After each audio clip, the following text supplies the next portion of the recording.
pessoal, eu sou o Arthur Neto. E eu sou a Gabi Moreira. E esse é o Renal Renalcast. Bom dia, boa tarde, boa noite ou boa madrugada. Sejam todos bem-vindos a mais um Renalcast, o podcast mais querido, ouvido e falado na Não, deixa pra lá, no Brasil. E aí, Gabi, como você está? Tudo tranquilo por aí? Tudo tranquilo por aqui, Arthur. Graças a Deus. Hoje o episódio vai ser bacana, hein? Hoje nós vamos falar sobre um assunto muito importante, saúde mental e sobre aceitação, sobre fístula, sobre catéter, tudo do ponto de vista psicológico. E a nossa convidada manja muito do assunto, a doutora Amanda Maia. Confere aí como é que foi o nosso bate-papo com ela. E hoje estamos recebendo a doutora Amanda Maia, psicóloga, psicanálise, tanatologia, entre outras especialidades. Seja muito bem-vinda, Amanda, ao nosso querido Renalcast. Muito obrigada pelo convite. É um prazer estar aqui com vocês, principalmente falando de um assunto que eu gosto muito, que é a questão da nefrologia, né, dos pacientes renais. Então, eu estou muito feliz de estar aqui com vocês. Que bom, seja bem-vinda, Amanda. Obrigada. E eu já vou logo de cara jogar aquela nossa primeira tijolada, Amanda. Você sabe que nós renais temos duas opções, ou o catéter ou a fístula. E as duas trazem uma aquisição, eu não sei se é a palavra certa, mas trazem um novo acessório para o corpo. Sim. E que não é sempre agradável de se ver, não é agradável ao olhar. E muitos pacientes têm um grande problema ao lidar com isso, né? E como é do ponto de vista psicológico? O que você pode falar a respeito, assim, para os pacientes mesmo? De ter que usar um catéter ou ter que usar a fístula? Pronto. Antes de tudo, eu quero fazer uma analogia aqui com relação a isso. Fica à vontade. Eu costumo falar muito dessa questão de, tipo assim, atualmente eu tenho 28 anos, né? Eu não tenho problemas de saúde, mas recentemente eu me dei conta de que eu tenho um joelho. Né? Por que que eu me dei conta de que eu tenho um joelho? Porque eu rompi um ligamento e aí eu descobri que meu joelho funciona e que meu corpo ele é falho e que podem acontecer coisas com o meu corpo. Isso gerou muito sofrimento para mim, né? Então acaba que a gente, enquanto ser, corpo, e eu digo isso de uma forma bem integrada, né? Os psicólogos trabalham de uma forma do psicossoma, que é a junção do psíquico com o corpo, a gente não fragmenta, como a medicina, né, trabalha o paciente renal, o paciente cardíaco, a gente não fragmenta esse corpo, é um corpo visto de uma forma integral, mas assim, quando uma pessoa sente alguma dor ou tem alguma doença que afete algum órgão, aí a gente lembra que a gente tem um órgão e a gente lembra que a gente precisa cuidar e que por vezes a gente não cuidou. E isso acontece muito com os pacientes renais, né? A gente pensa assim, uma pedra no rim, pensa que a nefrologia é muito de pedra no rim. Geralmente não se pensa nessa questão de desdobrar para precisar chegar a fazer uma terapia renal substitutiva, né? Isso é verdade. Então, as pessoas ficam sempre pensando que o tratamento conservador só vai ser o suficiente, aí não cuida também da diabetes, que também afeta de uma forma muito ativa essa questão da terapia renal substitutiva.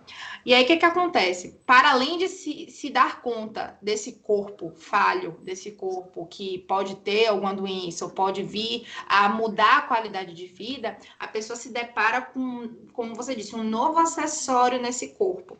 E aí, o que acontece nesses desdobramentos? Que as pessoas não gostam muito desses novos acessórios. Quando a gente,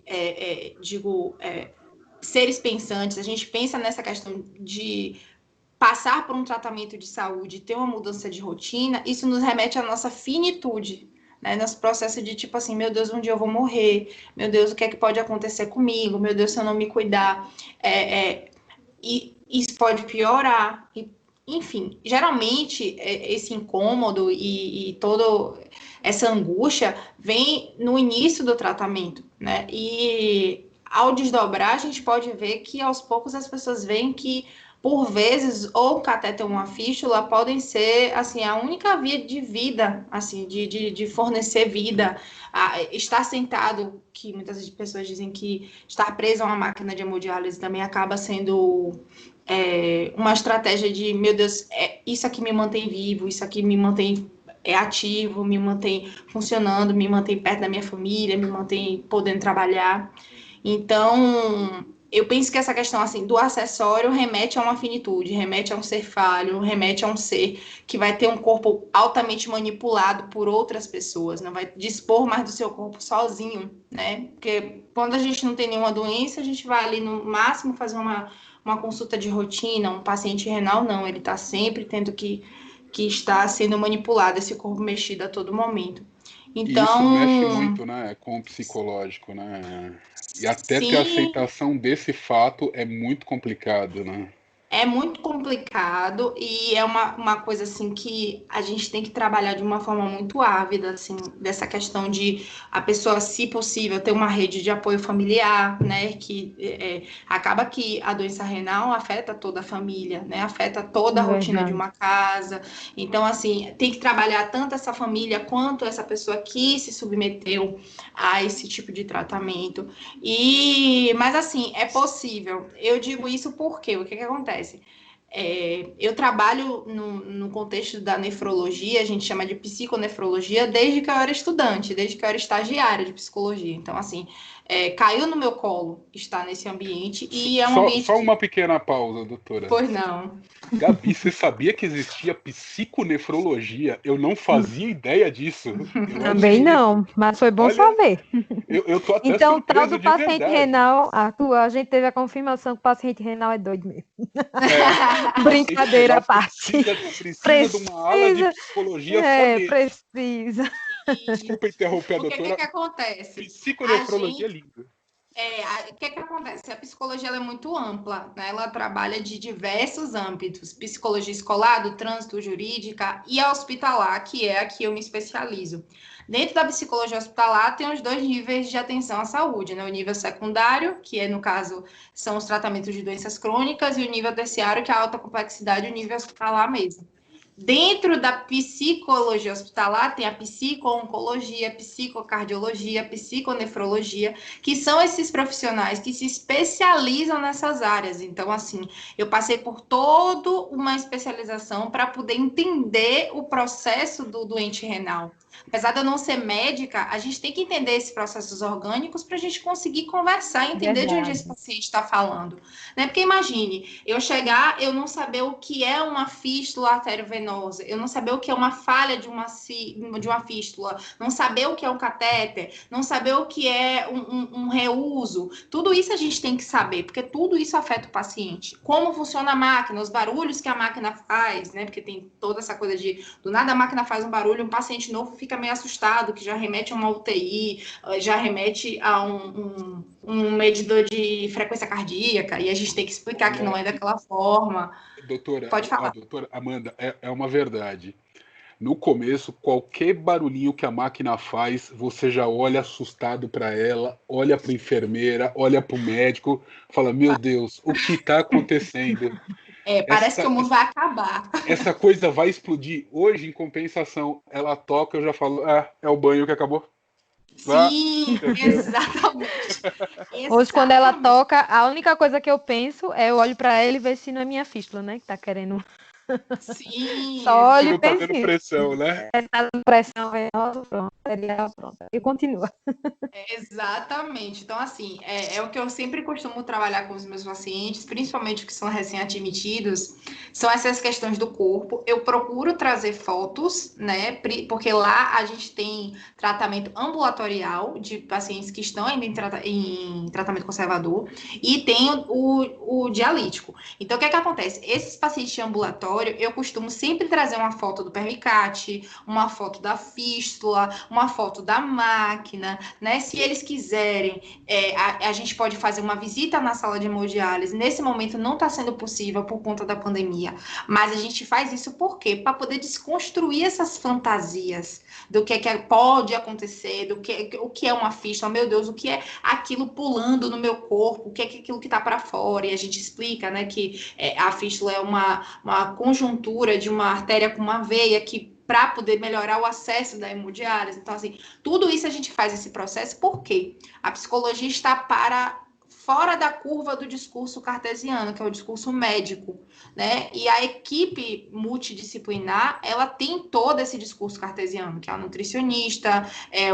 a enfermeira, é o médico. Então, a gente vem para um discurso para tentar traduzir, para tentar mediar. Então, na admissão onde eu trabalho, é uma admissão multi, e por último fica a psi para poder, o que foi que você entendeu, né? Como é que eu posso te ajudar para a gente poder trabalhar isso, né? Ficou alguma dúvida? Então, assim, esse processo que a gente faz, que a gente chama de uma antecipação da diálise, que acaba que é uma profilaxia, uma prevenção desses possíveis desdobramentos psíquicos que podem acontecer na cadeira, é muito eficaz. Quando vem pacientes de fora, aí realmente o trabalho é diferente, né? A gente vem de uma forma para tentar remediar o susto, porque geralmente eles já vêm muito assustados pelo frio, né? Porque as máquinas têm que ficar numa temperatura mais baixa para não ter nenhum tipo de problema, então a sala é muito fria, né? A questão das fístulas dos outros, porque geralmente eles chegam com catéter, dificilmente já chegam com fístula para poder fazer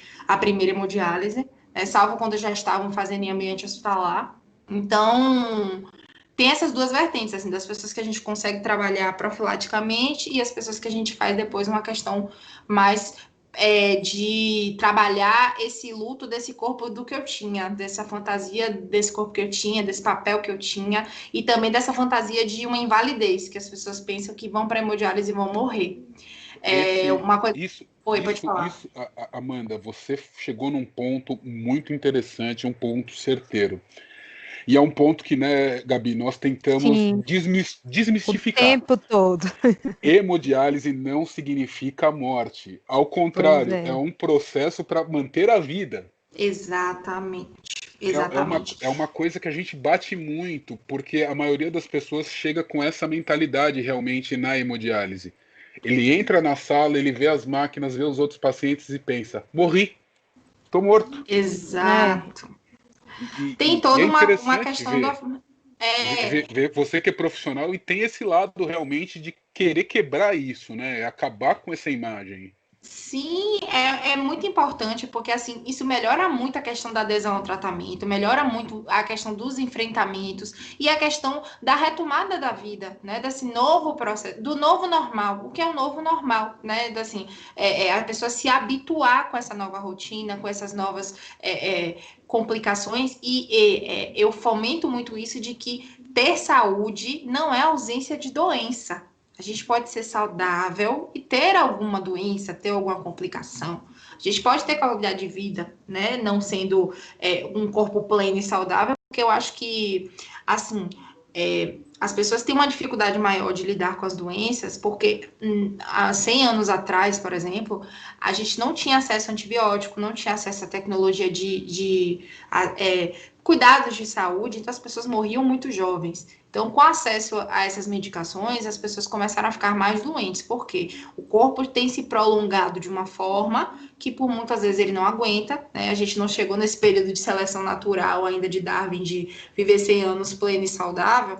Então, as pessoas não estão acostumadas com isso, e entra também a questão de que a hemodiálise é um tratamento que é considerado recente na medicina e ela teve muitas complicações anteriormente, né? Muitos testes eram com caldeiras, as pessoas mudavam de cor, as pessoas ficavam mais fracas. Mas agora a gente vê pessoas fazendo hemodiálise que saem parecendo que nem fizeram, pessoas que vão trabalhar. O meu turno da noite lá é onde eu trabalho, nós temos 234 pacientes.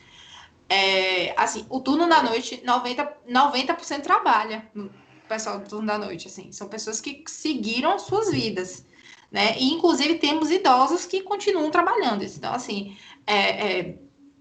tudo se segue de uma forma muito bem articulada. Inclusive, a turma da manhã também tem muita gente que trabalha. E não é, justamente, a terapia renal substitutiva não leva esse nome à toa. Ela substitui um órgão para que a pessoa continue vivendo, para que a pessoa continue perdurar, continue vivendo a sua família, continue vendo momentos importantes, né? Uma formatura de alguém, um nascimento, um casamento, tudo é possível, né? Então, desde que tenha cuidado e desde que se empodere do próprio corpo. Eu costumo falar com os meus pacientes, assim, que por mais que esse corpo seja extremamente manipulado a todo momento, porque acho que vocês conseguem dizer melhor do que eu, porque uma sala de hemodiálise tem muitos profissionais que ficam o tempo inteiro ali, tira a pressão, vamos ver o peso seco, vamos ver quanto é que você vai botar para perder na máquina. É o corpo inteiramente manipulado a todo momento, então a gente tem que fortalecer essa ideia de que a pessoa tem que ter autonomia do seu próprio corpo, tem que saber o que está acontecendo consigo, tem que entender o processo da doença, entender qual é o tipo de medicamento que eu estou usando, para que eu estou usando esse medicamento. A gente explica muito isso, que aí chama a questão da psicoeducação, né? Da pessoa se empoderar do próprio corpo, se empoderar do próprio tratamento, que aí a coisa flui muito melhor e se articula melhor também com a equipe. Você sabe que até por isso nós temos esse projeto do Renalcast, justamente Sim. para levar essa informação, porque o paciente tem que realmente entender o que acontece com ele. Exato. Muitas vezes, né, Arthur? Pode falar, Gabi. Arthur. Muitas vezes é isso mesmo que acontece. O paciente só chega lá, acha que é só ficar na máquina e receber tudo o que mandar, né? E não é bem assim. A gente tem que realmente interagir com o tratamento, saber o que é que está acontecendo, até para entender melhor e aceitar melhor. Não, e como a Amanda falou, né, a questão da autonomia do seu corpo. Isso. Você não pode abrir mão dela totalmente. Apesar de estar sendo manipulado pelos profissionais e tal, você tem que saber o que está acontecendo. Só um pequeno parênteses, Amanda, quando você falou do começo da diálise, eram os tanques, né, os caldeirões. Sim. Eu brinco que nessa época não era medicina, era alquimia. Sim, perfeito, perfeito. Era quase que o caldeirão da bruxa. Vamos fazer uma poção mágica aqui e torcer para dar certo. Era na tentativa e erro totalmente. Não é? E agora é uma eficácia surreal. As máquinas estão cada vez melhores, assim. É uma evolução assustadora. Gigantesca, gigantesca. Não é à toa que agora, principalmente, assim, no século XXI, você vê uma clínica de hemodiálise em cada esquina, assim, porque está sendo possível fazer um bom tratamento, e por mais que as pessoas precisem, né, porque algumas pessoas poderiam ter sido evitado, algumas pessoas fazem hemodiálise por falta de cuidado ou falta de acesso à saúde, e aí acabam realmente desdobrando para chegar logo a hemodiálise. Tem pessoas que têm uma ordem genética, né, de realmente não funcionar. Mas, assim, que bom que estão se abrindo mais clínicas de hemodiálise, porque isso fornece mais qualidade para essas pessoas doentes, e mais pessoas doentes conseguem continuar com suas vidas. Então, eu fico muito feliz assim, com relação a isso. O bom de abrir clínica de hemodiálise, Arthur, qual é? Diz a minha aí. Oi? O bom de abrir clínica de hemodiálise, qual é? É a gente viajar, né? Sim, ainda tem isso. A gente fazer a diálise em trânsito, né? A gente tá aí viajando aí. Eu sou a favor de que se abra muito em regiões de litoral. Pois pode vir para Bahia, porque aqui tá cheio. Vamos saber.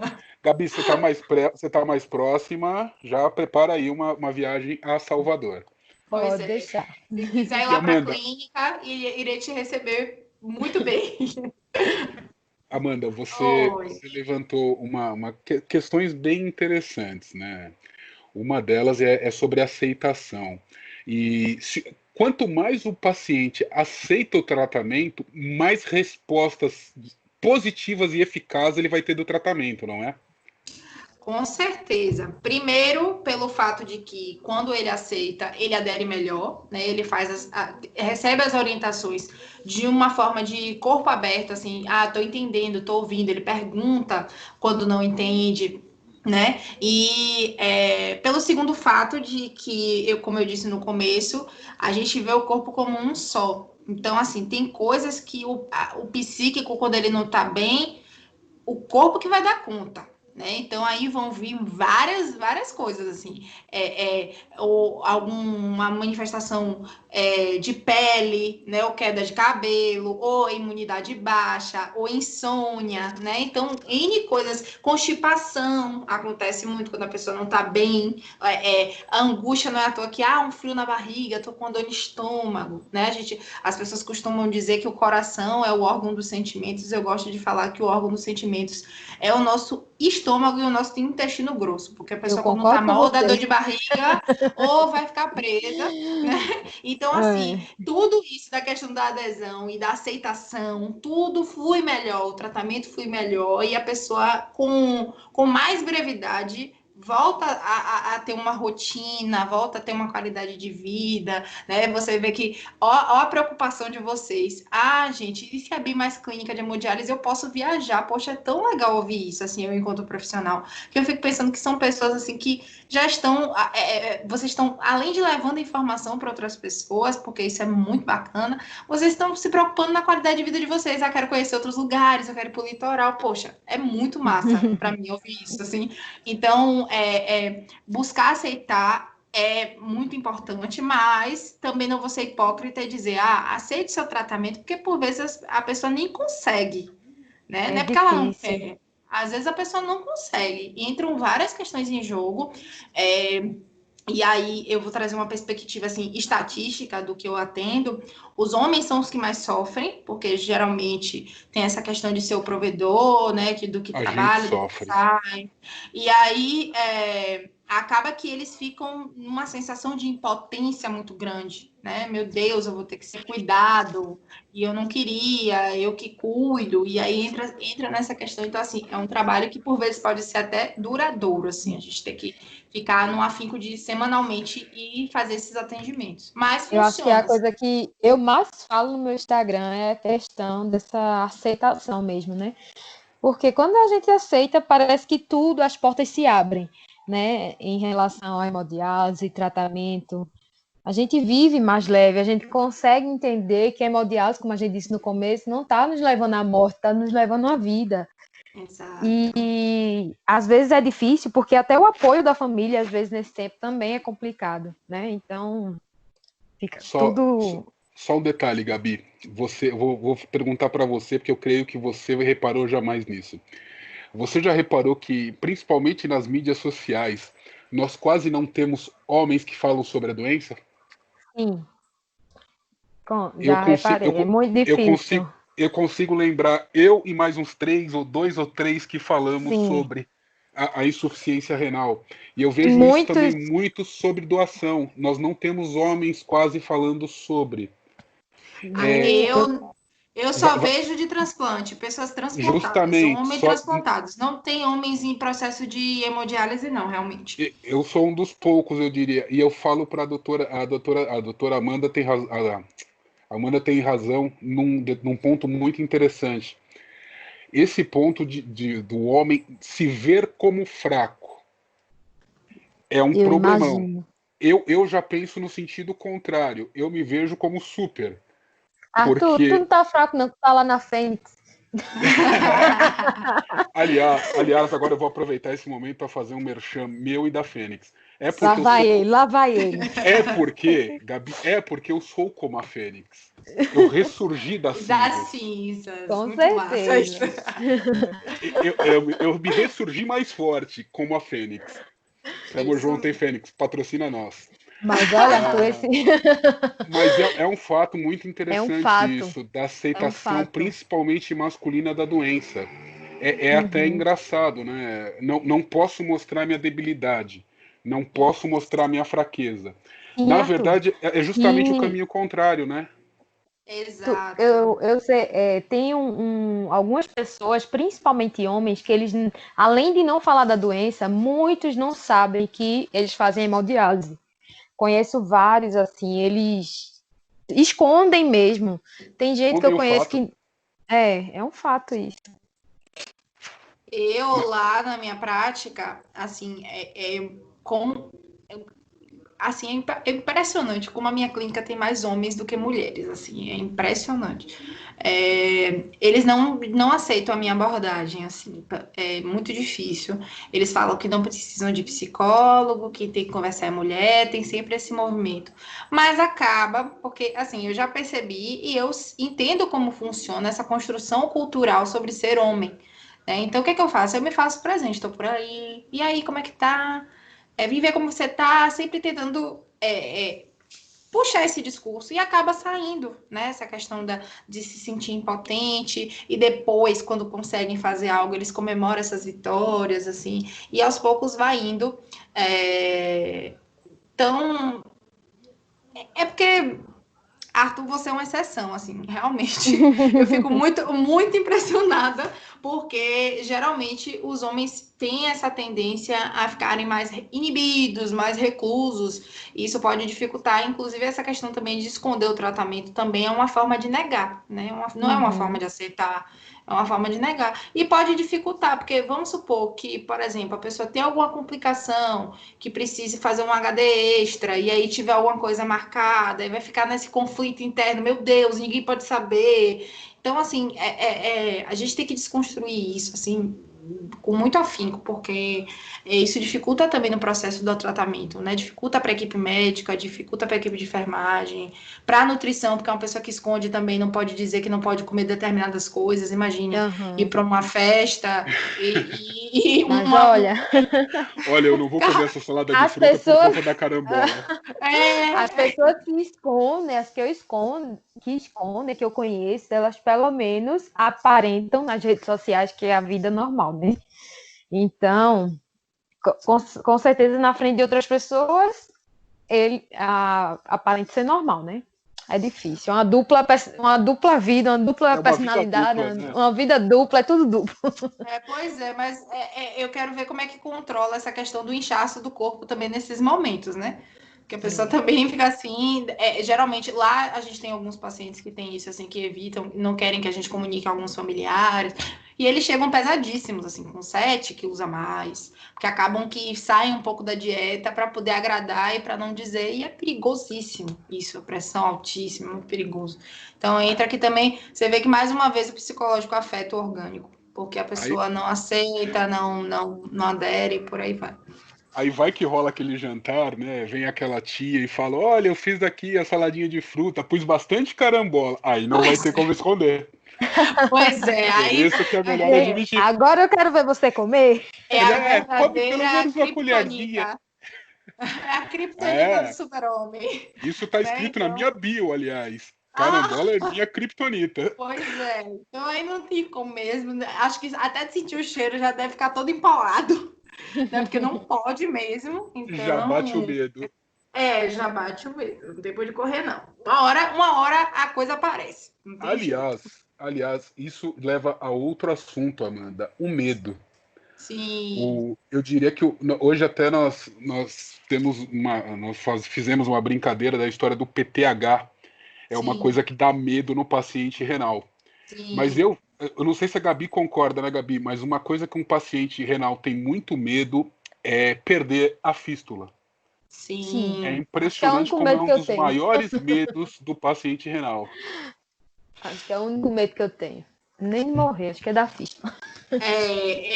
Acontece muito e assim eu confesso que até eu fico um pouco preocupada assim quando essas fístulas param de funcionar.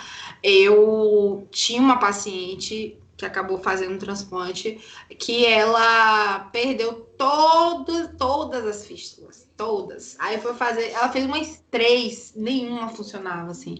E aí fez o Doppler, né? Não tinha como sair. Então assim, o discurso dela era permeado de medo. Acho que ela tinha medo da própria sombra, que começou a passar para outras coisas, o medo que escolava para tudo por conta da fístula, assim. E por ter esse histórico de perder, então a pessoa já fica frustrada, né? Já fica completamente Sim, desmotivada. E é algo que não é controlável, né? É uma coisa que acontece. Não tem como vocês se dizerem assim, ah, não, eu vou fazer um tudo para não a minha fístula não parar de funcionar. Realmente tem como você fazer algumas coisas, mas às vezes acontece, né? E aí a gente trabalha de uma forma de tentar pensar em outras estratégias, né, de outras possibilidades, entender que também o permicate, apesar dele ser mais frágil, mas ele também funciona, né, e ele fica de uma forma mais, uma dificuldade de tomar banho, né, tem todo um cuidado maior, mas a gente tenta pensar que não é o fim da linha, né, tentar trazer essa questão de um aspecto mais otimista, apesar de ser difícil, né, para a pessoa que está passando, mas, querendo ou não, assim, é o primeiro medo mais eu vejo que permeia, e o segundo que eu mais vejo é a questão do transplante também. Vejo muitas pessoas com medo de fazer transplante, que verdade. inclusive nem querem fazer, porque acaba que já acontecem de terem óbitos, ou pessoas que perderam o transplante e voltaram. Então, eles veem isso lá. Então, Eu eles ficam passei por pensando, essa poxa, fase se e foi você fez bem transplante? complicado. Eu fiz 2 transplantes. O primeiro Sim, que eu perdi foi super tranquilo quando eu perdi. Eu me senti viva quando eu entrei na hemodiálise. Mas o sim. segundo, eu entrei realmente nesse medo, nesse pânico. E aí foi quando eu comecei com o tratamento psicológico e foi o que realmente ajudou. Mas essa volta, na maioria das vezes, do paciente, de perder o transplante e voltar para a hemodiálise, a única coisa que passa na nossa mente é que a gente vai morrer, né? E que não tem mais Sim. saída. Então, realmente, a nossa mente consegue dominar tudo. E acaba que o discurso médico permeia um pouco isso, né? De que, assim, a terapia renal substitutiva, a pessoa só vai ter uma cura, que ainda assim não é uma cura fixa, porque o rim tem um período para ele funcionar, né? E aí depois a pessoa pode voltar a fazer hemodiálise, mas assim, um período de respiro, né? Que eles chamam.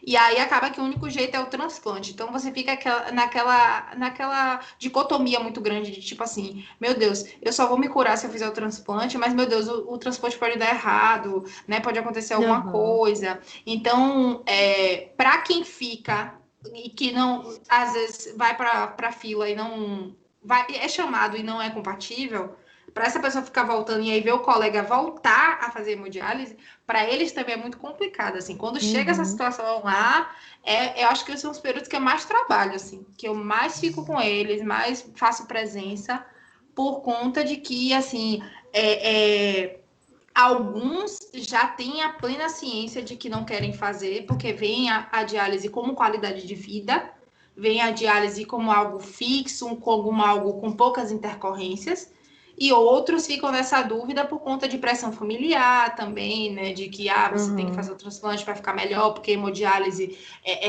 você vai ficar preso, tem toda essa questão. Então, Amanda, eu falei isso justamente há alguns dias atrás no meu Instagram, porque sempre que eu costumo postar alguma foto em hemodiálise, o pessoal cai muito em cima, dizendo que você receba a cura, que você transplante, que não sei o quê.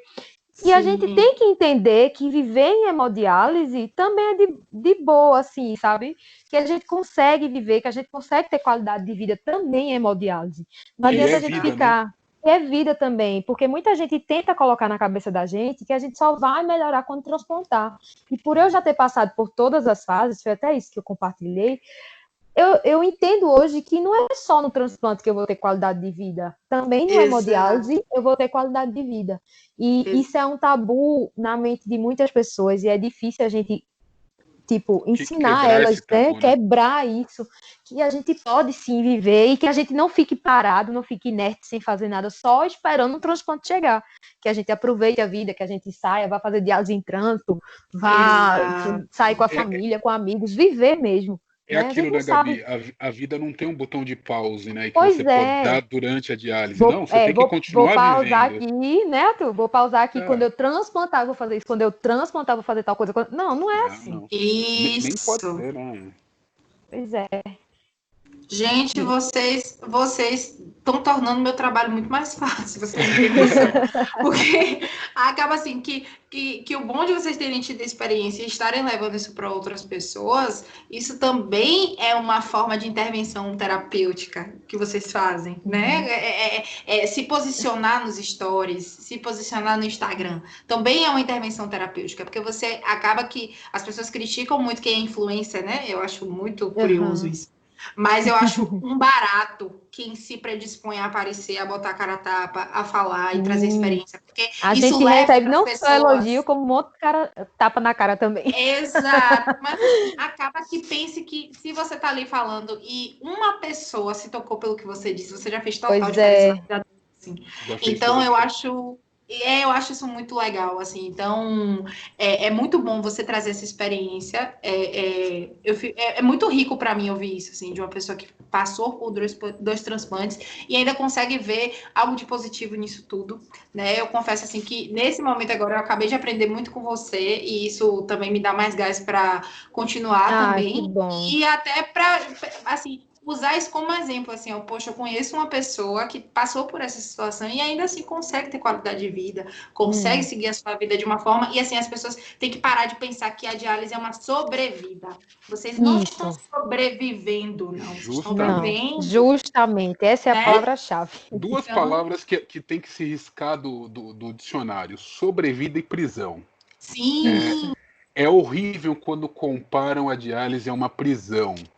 isso. Você não está preso, você está preservando a sua vida. Você não pode exatamente. ver isso como uma prisão, não é, Amanda?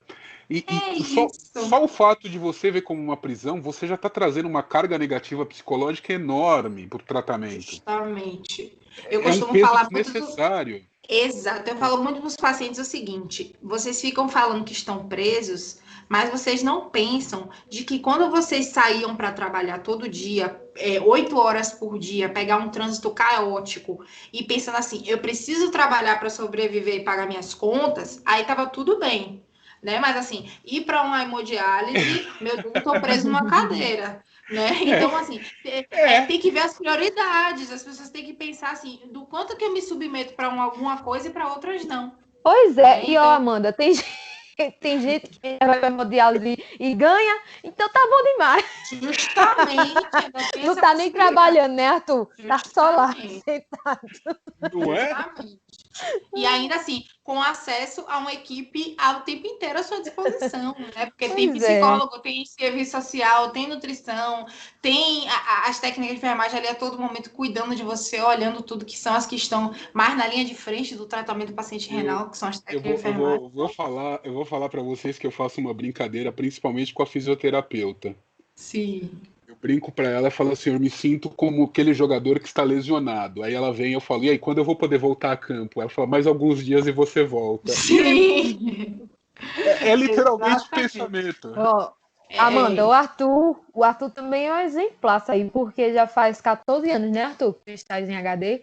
é mesmo, 14 gente. anos.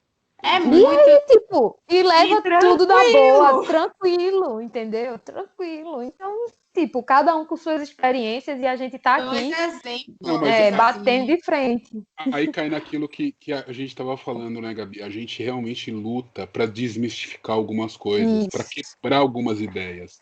Essa da isso. diálise é uma prisão, a diálise é uma tortura, a Pois é. diálise é uma sobrevida, a diálise é um castigo. A gente quer Sim. quebrar isso, tenta desmistificar isso.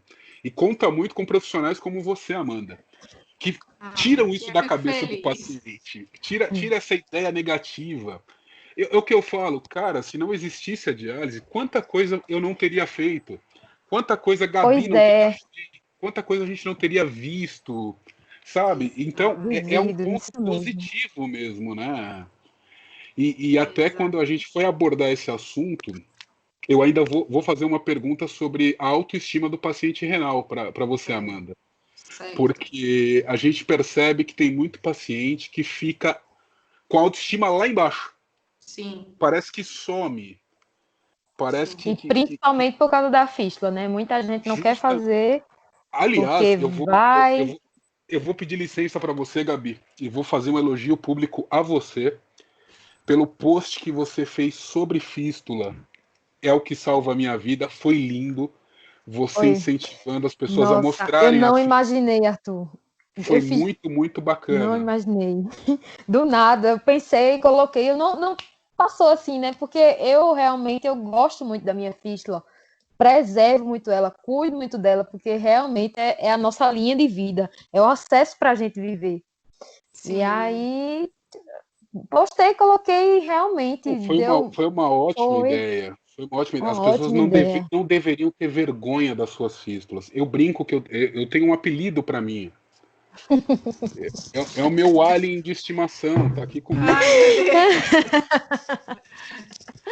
Eu acho isso massa. Lá tem alguns pacientes que dão apelidos para fístula e eles ainda ficam assim: olha, toca aqui para você ver como ela tá boa, olha como ela tá vibrando. Eu fico tão feliz assim quando isso acontece, porque eles ficam: olha, vibra igual um celular. Principalmente os novatos, né? Eles ficam bem impressionados com isso.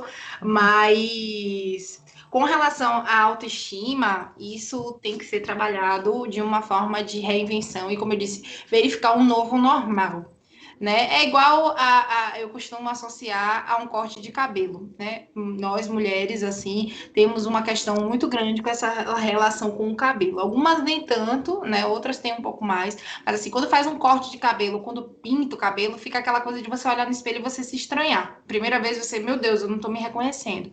Mas depois vai se acostumando, vai convivendo com esse corpo, né? E a autoestima também está ligada nessa questão da aceitação. Né? A partir do momento que eu vejo a fístula como uma possibilidade de vida, uma possibilidade de um acesso para esse tratamento, também a gente acaba vendo ela de uma forma bonita. Né? Eu vejo lá, tem pacientes que usam, não sei explicar o nome daquilo. É como se fosse um pano por cima da fístula. Eles escondem. Já tem outros que vêm assim, chegam mostrando, né, aquela coisa. Olha como ela tá bonita. E realmente tem algumas fístulas que acabam ficando bonitas. Teve um que brincou: ah, a minha parece um L, porque meu nome é Leandro. Ela veio para mim. Então, assim, tem essas várias coisas, mas isso acaba que tem que ser, por vezes, trabalhado mesmo em processo psicoterapêutico, que é uma coisa que eu valido muito essa questão do Ministério da Saúde ter batido esse martelo de que a equipe multi tem que estar lá, tem que dar essa assistência. Por vezes a psicologia é necessária, né, para atravessar esses processos do adoecimento. Às vezes a pessoa não tem questões psicológicas para serem tratadas, assim, psicopatológicas, que a gente costuma dizer como depressão, como ansiedade, né, uma questão de esquizofrenia. As pessoas associam muito a psicologia para isso, sempre para esse lado mais psiquiátrico. Não, paciente renal, a gente está ali para promover qualidade de vida, para promover esse atravessamento desse processo do adoecimento, de começar a se habituar com esse adoecimento e também com essas mudanças no corpo, né? E aí, aos poucos, tudo flui e graças a Deus a gente tem tido sucesso com relação a isso. As pessoas têm se dado muito bem com relação às suas fístulas e valorizado muito elas, inclusive ficando com medo de perdê-las, né? Então tá sendo muito legal. Amanda, você sabe que uma das maiores, eu não vou falar reclamações, mas uma das maiores queixas que chega é principalmente do público feminino em relação à diálise peritoneal. Sim. Delas se sentirem desconfortáveis, principalmente aos olhos do parceiro, né? É um Sim. grande problema isso. E como você vê e trata como abordagem em relação a isso? Sim, essa questão sexual já permeia a hemodiálise de alguma forma, porque as pessoas já ficam com uma vergonha desse corpo, porque é um corpo que acaba que ele muda um pouco, né? O paciente renal tem algumas mudanças no corpo que se ele não tiver esse empoderamento e essa coisa dessa ativez com o seu próprio corpo, o corpo tem muitas mudanças. E a peritoneal, por ser uma coisa que fica exposta, né? Fica na barriga, fica muito próxima do órgão sexual, isso mexe muito com isso. Então, quando tem essas questões lá, a gente costuma fazer uma questão de um trabalho de casal mesmo, de terapia de casal, de tentar trazer esse parceiro ou essa parceira para poder vir entender um pouquinho de forma individual o que a gente faz, de como é que está sendo para essa pessoa. E se a gente capta que não é uma questão, a gente traz esse processo da pessoa falar um pouquinho de tudo que gosta na outra. Do corpo, o que é que eu gosto do seu corpo, Bem legal o esse que é que eu gosto de trabalho. você. Então, assim, isso fortalece os laços, fortalece os afetos e deixa de ser uma questão, porque a pessoa começa a perceber que para outra não é uma questão. Em outros, sim, vira uma questão, e aí a gente tenta trabalhar e não faz esse processo de casal, faz o processo individual mesmo, com o parceiro e com o paciente. E aí, aos poucos, eles vão tentando se resolver ou realmente param de ter relações, mas tem outros que a gente consegue fazer o casal se reinventar, né, no relacionamento e é muito legal. Eu gosto bastante, assim, de trabalhar nesse âmbito em conjunto, né? Com a família, com o parceiro. Isso é muito legal mesmo, né, Gabi? Sim, É assim. até interessante ver. Uma coisa que é muito importante é justamente isso, o trabalho com um profissional da área. Tem que ser acompanhado.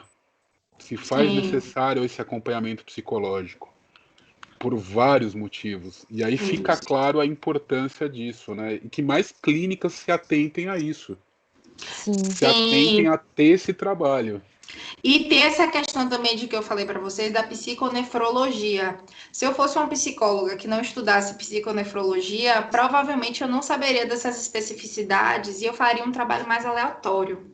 Um trabalho sem foco para essa questão específica, entendeu? Então, por isso que é bom a gente entender também como funciona essa questão da nefro e a questão da hemodiálise, né? E do tratamento conservador, ambulatorial e tudo. Eu vou falar que eu tô muito feliz com essa nossa conversa, com esse nosso episódio. Eu O creio papo que foi legal demais, assim. vai ajudar Viu? Não? muita gente, Ah, eu porque fico feliz. tá de verdade esclarecedor, né, Gabi? Para Sim, muita sim. coisa. Ah, que E bom, gente.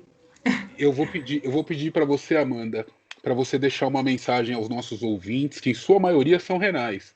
Mas Sim, é o que eu falo, né? O nosso podcast é para todo mundo que tem rim, funcionando ou não. sim, Então é um público perfeito, bem amplo. perfeito. Bom, a mensagem que eu gosto de deixar, assim, que eu acho que permeia muito, assim, eu não sei se vocês viram nas minhas redes sociais, eu uso uma flor de lótus na minha logomarca. Mas não é uma coisa aleatória, não, que as pessoas botam geralmente em psicologia, ou botam o símbolo psi no coisa. Eu gosto da flor de lótus porque ela é uma flor que ela fica debaixo d'água, na lama, por muito tempo. E quando ela se permite passar por um processo, ela desabrocha, ela sai muito linda, assim, flutuando em cima do lago. Então, eu penso que esse processo de um doente crônico, de um doente renal, é um processo que eu não vou ser hipócrita com vocês e dizer que é simples e que é tranquilo e que vai ser um mar de rosas a todo momento. Não, por vezes vai ser muito difícil. Mas a partir do momento que você se permite, que você se autoriza e que você se empodera do seu corpo, você pode flutuar de uma forma muito bela e pode passar isso para outras pessoas, né? Então, a mensagem que eu deixo é essa, assim, se permitam e tenham força, tenham garra, vai ser preciso, mas vocês não estão sozinhos nessa, né? Tem a gente aqui, o pessoal do Renalcast, para poder ajudar, tem os profissionais de saúde que estão dispostos também a fazer um tratamento mais humanizado. E eu agradeço pelo convite de vocês. Estou muito feliz de ter participado, de ter sido convidada e de ter feito essa troca, que foi muito rica para mim, muito preciosa. Olha, Foi muito muito obrigado, legal, Amanda. Muito Amanda. obrigada. E eu já deixo aqui as portas abertas para um próximo episódio, que a gente tem muito do que falar ainda. Com Pronto, certeza. pode me chamar que eu estou à disposição de vocês. Não tenha dúvidas Arthur, que ó, o o sotaque faremos. dela é Oi, parecido da minha terra, viu? ela é de Salvador. Sou de É. Salvador. Amanda, muito obrigado. Uma boa noite e até a próxima. Obrigada a vocês. Boa noite, gente. Tchau, tchau. Que baita episódio, Gabi. Foi uma conversa incrível. Quanta coisa a gente aprendeu, não é? Sim, Arthur. E foi ótimo descobrir que existe uma psiconefrologia. Eu acho que é Psiconefrologia. esse o nome, né? É esse o nome. Eu não sabia que existia isso. Isso foi uma coisa totalmente nova para mim. Para mim também. Foi ótimo a gente aprender sobre isso. Não, e a Amanda deu pra gente assim uma explicações sensacionais. Quem souber aproveitar isso, filtrar e utilizar para a vida, vai ter lucro, vai ter muito, Verdade. muito lucro, né? Foi um Com episódio certeza. daqueles que a gente sente orgulho de gravar. E para a gente não perder a nossa tradição, você vai mandar um beijo para quem, Gabi? Mandar um beijo para todos os nossos ouvintes e agradecer por estarmos conosco. E é isso, Arthur. Eu vou mandar. Um ótimo eu- final de semana para você. E vamos Opa, seguir. brigadão. Eu vou mandar um beijo e um abraço pro povo da Nicarágua que está nos ouvindo. Ai, que Saúde a legal. É isso aí. Até o próximo episódio, pessoal. Tchau, tchau. Tchau, pessoal. Ou melhor, adiós.